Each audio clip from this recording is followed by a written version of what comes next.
With the middle of August upon us, could we expect a major pattern change that could result in some wet and humid conditions out west and dry and hot conditions out east? And could that result in some severe weather? I'll be breaking that all down coming up in this video.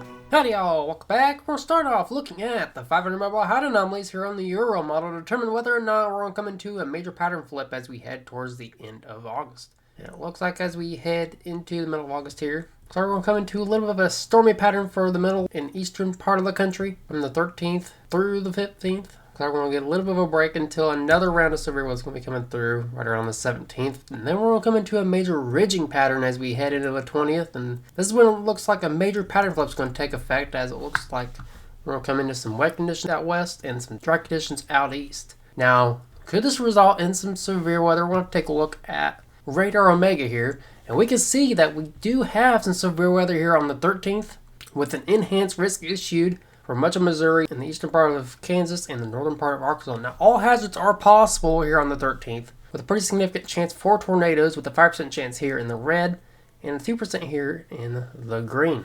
As far as the damaging wind threat goes, on the 13th, it looks like much of Missouri, Kansas, and Arkansas are in the 30% chance for damaging winds today with a big 15% area for damaging wind spans from Texas on over into Kentucky and Tennessee. Now, as far as large hail threat goes, it's really about the same, as there is a pretty big area for large hail, which is just a 50% area here from Texas on over into Tennessee and Kentucky. And as we head off into the 14th on Monday, it looks like we do have some more severe weather with a slight risk being issued over here from Kentucky on over into much of Virginia and North Carolina. Now, all hazards are possible again tomorrow on the 14th, as there is a 2% chance for tornadoes. Now, low chance, but still a chance nonetheless. A damaging wind threat, which is really a pretty significant chance, with a 15% chance issued for Kentucky on over into Virginia. And as far as large hail threat goes, again, it's a small chance for that, as well as there's a 5% chance from Indiana on over into much of the eastern part of the country, from Pennsylvania down into North Carolina.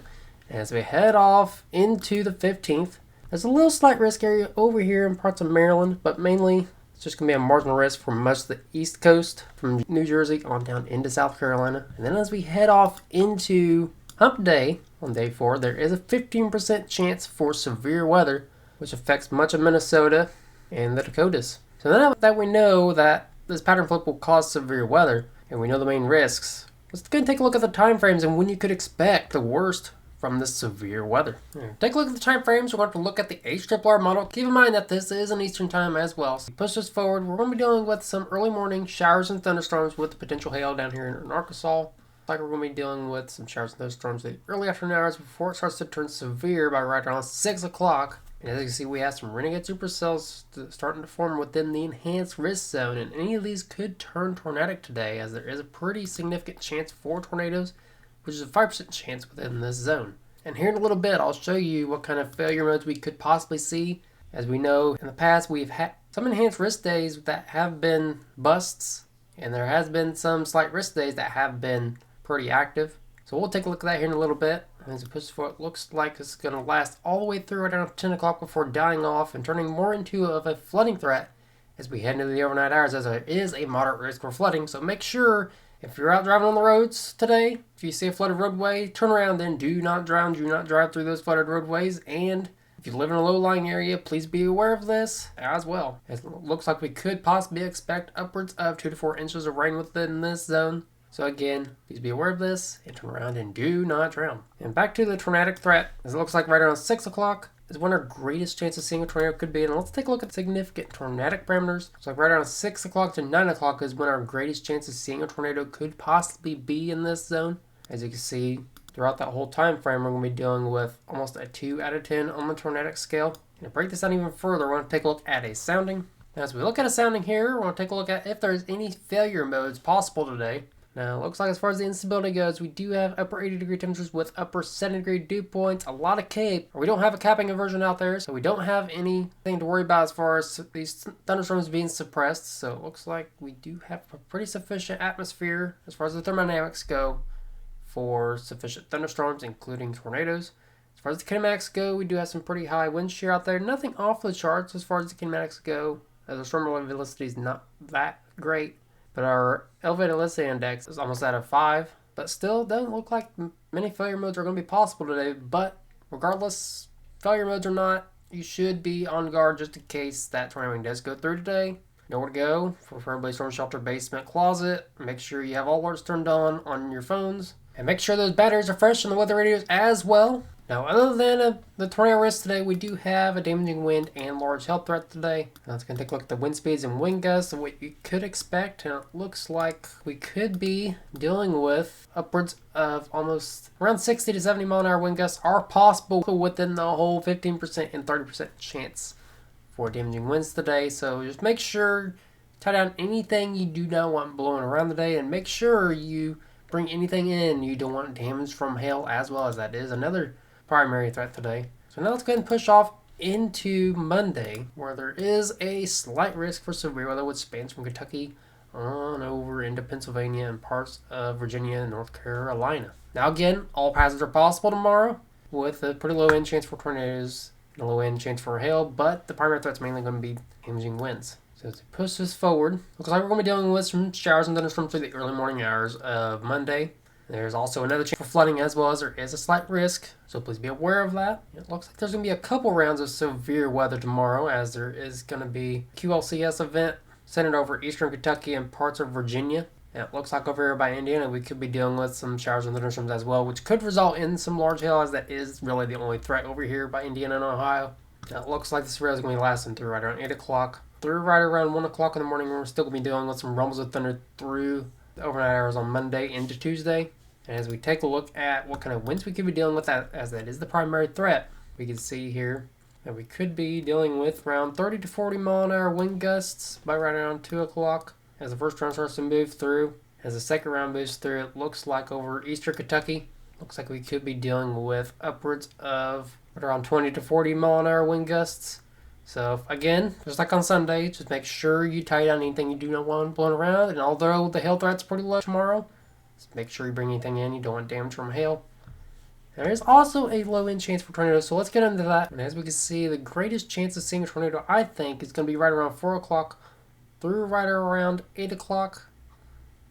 As you can see, it's going to be mainly over eastern Kentucky and parts of Virginia. I think that's going to be the greatest chance of seeing a tornado. It's going to be almost a 1.3 here out of 10 on the significant tornadic parameter scale. As we can see on the sounding here, over eastern Kentucky, we can see that we're going to be dealing with some upper centigrade temperatures with some upper centigrade dew points. We have a little bit of a dry slot out there, so it looks like there could be some clearing in the atmosphere, which could result in an unstable atmosphere, which means some pretty significant severe weather. We have a lot of CAPE out there, upwards of 3,600 joules per kilogram, so it looks like we have pretty significant thermodynamics.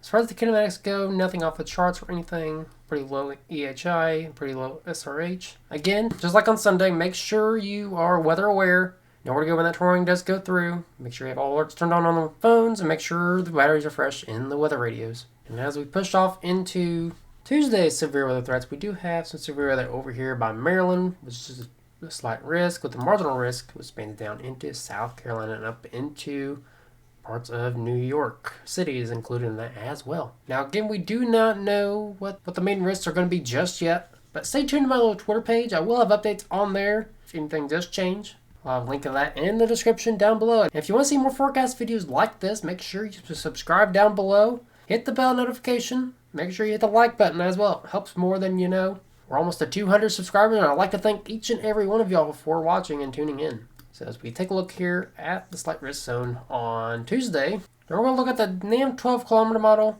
This is the lowest resolution model you can get. It looks like on the 15th, anything can change between now and then, but it looks like right around 8 o'clock is when we could possibly be dealing with some severe weather around this area.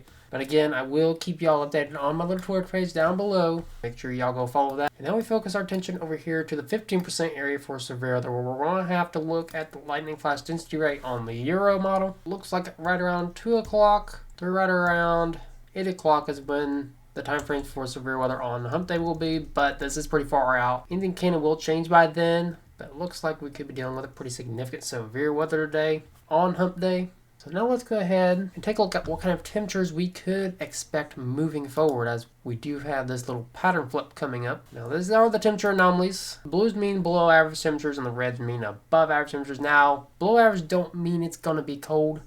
It just means that it's going to be below average for this time of year. As we push this forward, it looks like much of the eastern part of the country is going to be above average and the western part as well, while the central part of the country is remaining below average. While this little trough pattern is moving through, it looks like the below average pattern is going to transition further south, while the northwest part of the country is going to remain pretty hot. And this pattern will flip. As you can see, this little heat wave is coming more north. It looks like the eastern part of the country is going to come into this major heating pattern. And it looks like much of the western part of the country is going to be a little bit below average for a little bit. Now, according to the Climate Prediction Center, it's in a little disagreement with that, as it looks like much of the country is going to be in an above average temperature pattern for the next 6 to 10 days. But for the next 8 to 14 days, it looks about the same, as much of the country is going to be a near normal or above average. Now, as far as precip goes, we know we got the moderate risk for flooding today and a slight risk for tomorrow. It looks like much of the western part of the country is going to be dealing with an above average precip pattern, while the eastern part of the country is going to be dealing with this little below average pattern for the next 8 to 14 days. Remains about the same. Now let's take a look lastly at the simulated radar. Now we know we got the severe weather and flooding happening for the next 3 days, spanning from the central part of the country to the eastern part of the country. And once we get past the severe weather, on Wednesday, it looks like we're going to come into a little bit of a dry pattern out east, while the western part of the country is going to be dealing with a pretty soggy pattern. Now, I'm sure y'all are curious if there is any hurricanes that are forming out there, and it don't look like any hurricanes are forming out in the Atlantic, but it is pretty active out here in the Pacific, as we do have 3 concerning storms here. We have a 90% chance over here by Hawaii. We have Tropical Storm Fernanda, which we'll click on here. Looks like that's going to potentially turn into a hurricane by Tuesday and sort of die off into a tropical depression by right around Wednesday and Thursday. Now, I will keep y'all updated as this does progress, and it don't look like it's going to affect anybody though, so nothing to worry about there. As we can see out here just west of Mexico, it looks like another chance for a tropical storm development, so it looks like the Pacific is pretty active while the Atlantic is really crickets out there. But over here in Hawaii, y'all have been dealing with these wildfires. My heart goes out to y'all. Hopefully this turns more northward and brings some precipitation for y'all. So it looks like a major pattern flip is definitely going to be on the way, and it's going to result in a major temperature swing. As it looks like the western part of the country is going to be dealing with some wet and humid conditions, while the eastern part of the country is going to come into a dry and hot pattern. Now this is going to be after the major severe weather events that are going to be happening for the next 3 days, spanning from the central part of the country to the eastern part of the country. If you are under any of these severe weather zones listed here, make sure you take any warning seriously. If it's a thunderstorm warning or tornado warning, just from go indoors. Thunder warnings go indoors. If the tornado warning goes off, make sure you seek shelter. In basement, storm shelter closet, interior room without windows. Make sure the alerts are turned on the phone. Batteries are fresh in the weather radios. Never fear, shelter is near. And it looks like out there in the Atlantic, it looks like no tropical storms are going to be affecting the homeland any. Really, it's no tropical storms at all. Now in the Pacific, it looks like it's pretty active. So if you like the video, please hit that thumbs up button. Don't forget to subscribe down below. Hit the bell notification as well. Feedback is always appreciated. I appreciate each and every one of y'all for tuning in. And until next time, never stop forecasting.